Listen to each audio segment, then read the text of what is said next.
नमस्कार मित्रों, जेटेट शिक्षक पात्रता परीक्षा हेतु आप तैयारी कर रहे हैं तो आपका वेलकम स्वागत करता हूं। आइए देखते हैं गणित के कुछ प्रश्नों को।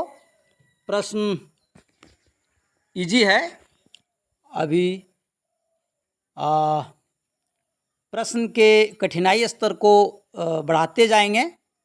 तो चलिए देखते हैं पहला प्रश्न। और ये प्रश्न जो है सो बोडमास आधारित है। पहला प्रश्न, इसमें भागा करना है, गुना भी करना है और घटाना भी है। तो सबसे पहले भागा देंगे, इसके बाद गुना करेंगे और घटाएंगे। फिर जो इसका उत्तर आएगा देखेंगे क्या आता है।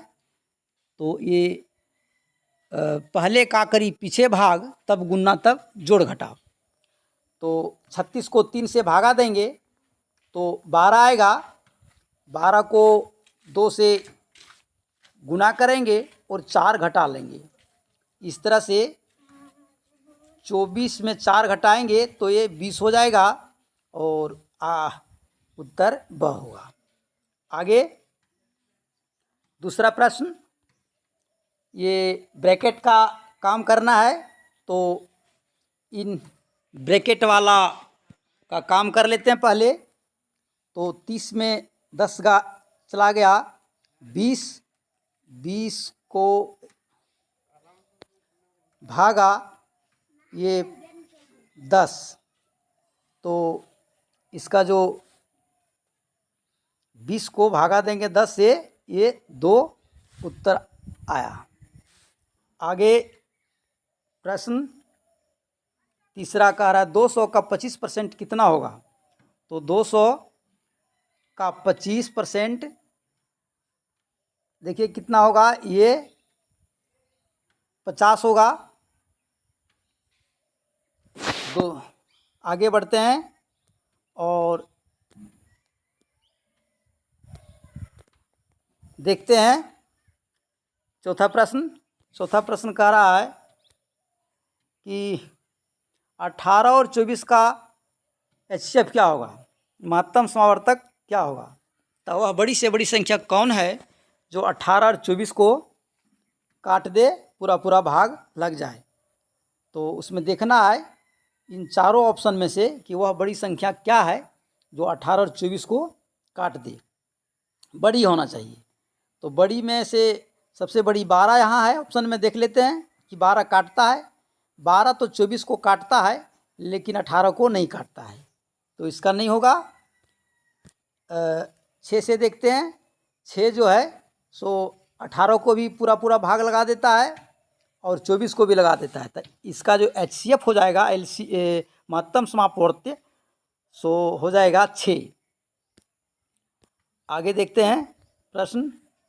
और ये प्रश्न पांचवा, 6 और 8 का लघुत्तम समापवर्त्य LCM क्या है। तो वह छोटी से छोटी संख्या क्या है। 48 है, 24 है, 16 है, 12 है। कौन है जो 6 और 8 से पूरा पूरा भाग लग जाए। तो ये देखिए, पहले देखते हैं छोटी संख्या क्या 12 है। नहीं, 6 से तो लगता है 12, लेकिन 8 से 12 नहीं जाता है। तो अब देखेंगे 6 से 16 क्या जाता है, नहीं जाता है। 8 से जाता है, नहीं जाता है। चलिए आगे, क्या ये 24 है। 6 से 24 जाता है, जाता है। 8 से भी भागा 24 जाता है, जाता है। और जब जाता है तो 6 और 8 का LCM जो हो जाएगा सो हो जाएगा 24। LCM लेने के लिए देखिए ऐसे भी LCM लेते हैं। 2 से 3 बार, 4 बार, 2 से 3, ये देखिए 2 से और लास्ट 3 दूनी 6, 6 दूनी 12 और 12 दूनी 24। इस तरह से भी लिया जाता है। आगे देख लेते हैं। कह रहा है 5x बराबर 20। तो x का मान क्या होगा, x को पूछ रहा है। x रहने देंगे और 20, ये 5 जो इधर है गुना में, तो 5 को इधर हम कर देंगे भागा में।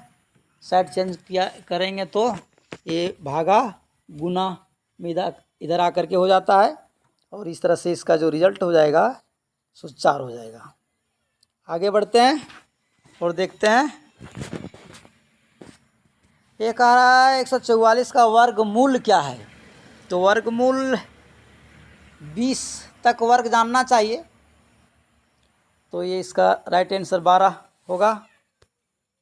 आगे 8 सेंटीमीटर भुजा वाले वर्ग की परिमाप कितनी होगी। तो वर्ग का परिमाप या पूछ रहा है, ये वर्ग है और इसका परिमाप पूछ रहा है। परिमाप मैंने ये वाला पोजीशन, ये वाला। तो इसका जो एक भुजा दे दिया है 8, तो वर्ग का सभी भुजा जो बराबर होता है, तो ये यदि 8 है एक भुजा, तो ई भी भुजा 8 होगा, ई भी होगा 8 और ई भी होगा 8, और इन सब को क्या करेंगे, जोड़ देंगे, तो हो जाएगा ये 32।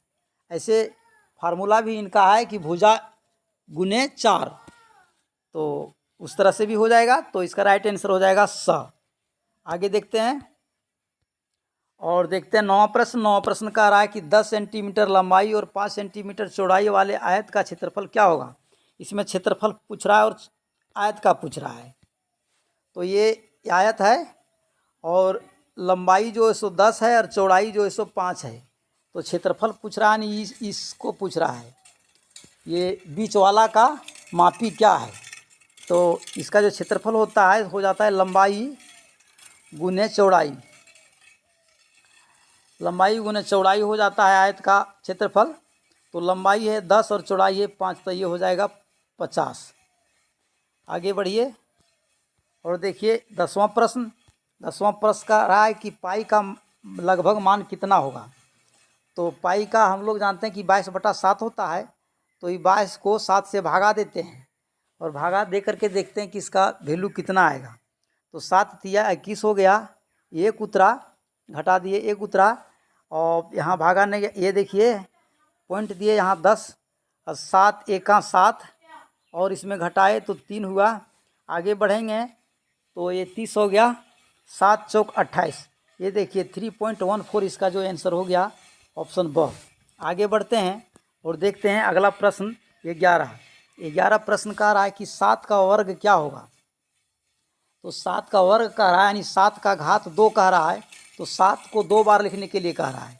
तो 7 को हम 2 बार लिख दिए और इसको गुना किए तो 49 हो गया, और इसको देखिए ये हो गया इसका आंसर। आगे बढ़ते हैं और देखते हैं 12वां क्वेश्चन। 12वां क्वेश्चन भी जो है ब्रैकेट वाला काम करना है पहले। तो ये ब्रैकेट का काम करते हैं पहले। तो ये ब्रैकेट का काम करेंगे, 15 चौका 60 हो गया, और 60 में जोड़ना है, 4 जोड़ना है।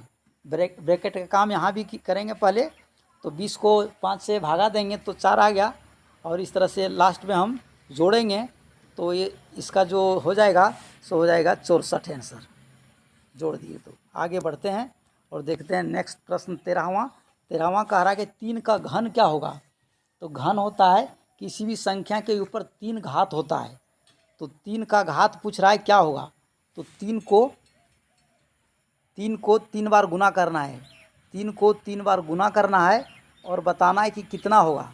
तो 3 को 3 बार अब पढ़िए, अब गुना करें तो 3 तिया 9 हो गया और 9 तिया 27 हो गया। इसका आंसर जो हो गया 27 हो गया। आगे बढ़ते हैं और देखते हैं 14वां प्रश्न।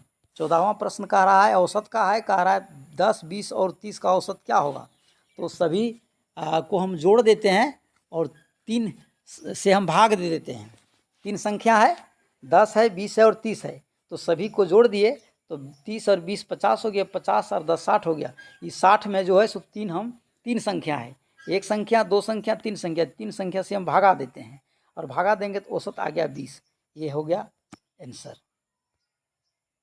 आगे कह रहा है कि 1 किलोमीटर जो है सो कितने मीटर के बराबर है। ये मीटर में पूछा है, 1 किलोमीटर दे करके और मीटर में पूछा है कि मीटर में क्या होगा। 1 किलोमीटर को हम मीटर में क्या लिख पाएंगे। तो लिखने के लिए ये देखिए सबसे साधारण इजी सा है, इसको याद करना होगा।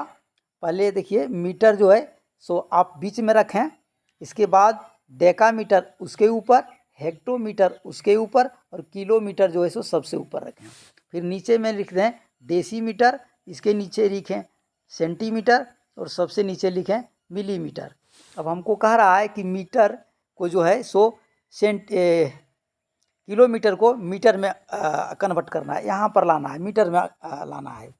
तो यहाँ मीटर के जगह पर हम 1 लिखेंगे और डेकामीटर, हेक्टोमीटर, किलोमीटर के जो है सो हम शून्य दे देंगे, 3 शून्य देंगे उसके बदले में। तो ये 1000 मीटर हो गया। 0.25 को फ्रैक्शन में लिखने पर क्या होगा? तो ये 0.25 को फ्रैक्शन में लिखने के लिए कह रहा है, भिन्न में लिखने के लिए कह रहा है। तो इसको हम क्या करेंगे कि इसको पॉइंट को हम हटाएंगे तो उसके बदले में 1 देंगे और पॉइंट के बाद जो है सो 2 अंक है तो 2 हम 0 देंगे। अब ये हो गया 25/100। अब इसको काटेंगे तो 25 एका 25 और 25 चौका 100, तो 1/4 हो गया इसका उत्तर। आगे बढ़ेंगे। इसमें कह रहा है कौन सी संख्या अभाज्य संख्या है, प्राइम नंबर। तो वह कौन सा संख्या है जिसका जो अभाज्य है, किसी से कोई भी संख्या से भागा नहीं लगता है सिवाय 1 और स्वयं को छोड़कर, तो वह संख्या 29 है। आगे 50 भागा 0.5, ये 50 को भागा करने के लिए कह रहा है कितना से, 0.5 से। आप पॉइंट हटाने के लिए क्या करेंगे कि पॉइंट हटेगा तो 1 देंगे और पॉइंट के बाद एक संख्या है तो ये दे दिए, उसके बदले में 1 0। अब ये हो गया 50 भागा 5/10। आगे हम हल करेंगे तो ये हो जाएगा 50 और ये भागा को करेंगे तो भागा करने के लिए क्या करेंगे कि इसको हम गुना में चेंज कर देंगे और 10 ऊपर कर देंगे और 5 नीचे करेंगे और इसको काट पीट करेंगे तो 5 एका 5 और 5 दूनी 10, तो इसका जो उत्तर हो जाएगा सो 50 दूनी 100 हो जाएगा। गुना कर लिए। आगे 19 कह रहा है कि आयत की परिमाप बराबर 2 गुने लंबाई, जो चौड़ाई यदि लंबाई 15 सेंटीमीटर और चौड़ाई 5 सेंटीमीटर हो तो परिमाप ज्ञात कीजिए। परिमाप ज्ञात करने के लिए कह रहा है। तो आयत का जो परिमाप होता है सो होता है 2 गुने लंबाई जोड़ चौड़ाई। तो इस तरह से भी बन जाएगा, इसमें रख देंगे लंबाई और चौड़ाई को तो यहाँ भी बन जाएगा। लेकिन इसको आप देखिए, ये लंबाई है 15 और चौड़ाई है 5, तो ये देखिए ये लंबाई यहाँ यदि 15 दिया है तो ये भी लंबाई 15 है, यानी 15 यहाँ भी है और 5 चौड़ाई यहाँ पर है तो 5 चौड़ाई इधर भी है। तो इस तरह से सबको आप जोड़ दीजिए। परिमाप के लिए सबको जोड़ा जाता है सभी आकृतियों में। तो आयत जोड़िए, 15 दूनी 30 और 10 40 हो जाएगा। ये 15 और 15 30, 5 और 5 10, 40 हो गया। आगे लास्ट प्रश्न है और लास्ट प्रश्न कह रहा है कि किस त्रिभुज की जिस त्रिभुज की तीनों भुजाएं बराबर हों उसे क्या कहते हैं? तो उसे समबाहु त्रिभुज कहते हैं या तो समभुज त्रिभुज कहते हैं। तो धन्यवाद। इसी तरह आप लोगों को प्रश्न देते रहेंगे तो आपके पास नोटिफिकेशन जल्दी जाए, इसलिए आप सब्सक्राइब कर लीजिए।